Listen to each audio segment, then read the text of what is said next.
আল্লাহ পাক রব্বুল আলামিন বলেন, আল্লাযী খালাকাল মাউতা ওয়াল হায়াতা লিয়াবলুয়াকুম আইয়ুকুম আহসানু আমালা। আল্লাহ পাক রব্বুল আলামিন পবিত্র কালামুল্লাহ শরীফের মধ্যে বলেন, আল্লাযী খালাকাল মাউতা ওয়াল হায়াতা লিয়াবলুয়াকুম আইয়ুকুম আহসানু আমালা। আমি তোমাদেরকে এই পৃথিবীতে পাঠিয়েছি, আমি দেখতে চাই তোমাদের মধ্যে কে ভালো কাজ করে, তোমাদের মধ্যে কে খারাপ কাজ করে। আমাদের এই পৃথিবী কি, বর্তমান আমাদের এই পৃথিবীতে যারা নেতৃত্ব দিচ্ছে, তারা যারা অসহায়, তারা যারা নির্যাতিত, তাদেরকে তারা দেখতেছে না। মানুষদের যারা জুলুম করার ক্ষমতা আছে তাদের পক্ষ নিচ্ছে, যার কারণে আমরা আল্লাহ পাক রব্বুল আলামিন পবিত্র কালামুল্লাহ শরীফে সূরা আনফালের মধ্যে আমরা আল্লাহ পাক রব্বুল আলামিন বলেন যে আমি আল্লাহ পাক রব্বুল আলামিন ছাড় দেই, ছেড়ে দেই না। যার বাস্তব প্রমাণ আমরা দেখলাম। আমেরিকাতে আমরা আল্লাহ পাক রব্বুল আলামিন ভয়াবহ দাবানল সৃষ্টি করেছেন, যে দাবানলে পুরো চারখার হয়েছে অনেকগুলা বাড়ি, কিন্তু অনেকগুলা বাড়ির ভিতরে একটা বাড়িকে আমরা আল্লাহ পাক রব্বুল আলামিন অক্ষত রেখেছে, এই বাড়িতে আগুন স্পর্শ করে নাই।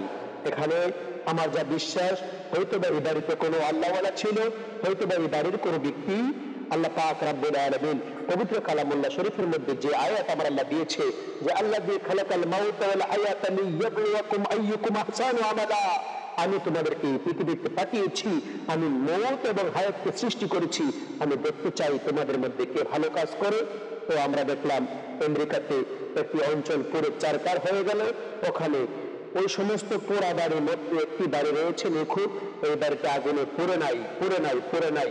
আমার বিশ্বাস ওই বাড়িতে কোনো মুসলমান ছিল, অথবা ওই বাড়িতে কোনো একাত্মবাদী বিশ্বাসী কোনো মানুষ ছিল, অথবা এই বাড়িতে এমন কোনো মানুষ ছিল যে মানুষের প্রতি সৎ ব্যবহার করেছে, ভালো কাজ করেছে, অন্যায় করে নাই, অপরাধ করে নাই, অন্যায়কে সাপোর্ট দেয় নাই। যার কারণে আল্লাহ পাক রব্বুল আলামিন এই বাড়িটাকে অক্ষত রেখেছে, নিখুঁত রেখেছে। এই জন্য আমি পৃথিবীর প্রত্যেকটা মানুষকে বলতে চাই যে আল্লাহ পাক রব্বুল আলামিন এই দুনিয়াতে মানুষ পাঠিয়েছে একমাত্র আল্লাহর ইবাদত বندگی করার জন্য, কোনো মানুষকে হত্যা করার জন্য নয়। আগুন দিয়ে মানুষ পোড়ানো হচ্ছে সবচেয়ে বড় পাপ, কেননা মানুষকে মানুষ আগুন দিয়ে পোড়ানোর ক্ষমতা আমার আল্লাহ পাক রব্বুল আলামিন দেয় নাই। আমরা দেখতেছি অসহায় কিছু মানুষকে কিছু শক্তিশালী মানুষ আগুন দিয়ে পোড়াচ্ছে, ধ্বংস করতেছে, শত শত বাচ্চাদেরকে এতিম করতেছে। যারা হাসপাতালে চিকিৎসা নেবে তাদের হাসপাতাল গুলাকে ভেঙে বোমা মেরে ঘুরিয়ে দিচ্ছে, কিন্তু যারা বোমা মারতেছে, যারা অন্যায় অপরাধ করতেছে, তাদেরকে কিছু শক্তিশালী মানুষ, নেতৃত্ব স্থানীয় মানুষ তাদেরকে সাপোর্ট দিচ্ছে। অসহায় মানুষদেরকে হত্যা করার জন্য, তাদের বাড়িঘরকে পুড়িয়ে দেওয়ার জন্য, যে জিনিসটা আমরা আল্লাহ পাক রব্বুল আলামিন সহ্য করে নাই। আমরা আল্লাহ বলেন আমি ছাড় দিই কিন্তু ছেড়ে দেই না। যার বাস্তব প্রমাণ আমরা কয়েকদিন ধরে দেখতেছি। দাবানলের ভয়াবহতায় পুরো সরকার হয়ে যাচ্ছে, কিন্তু তাদের মধ্যে একটা বাড়িকে আমরা আল্লাহ পাক রব্বুল আলামিন হেফাজতে রেখেছে।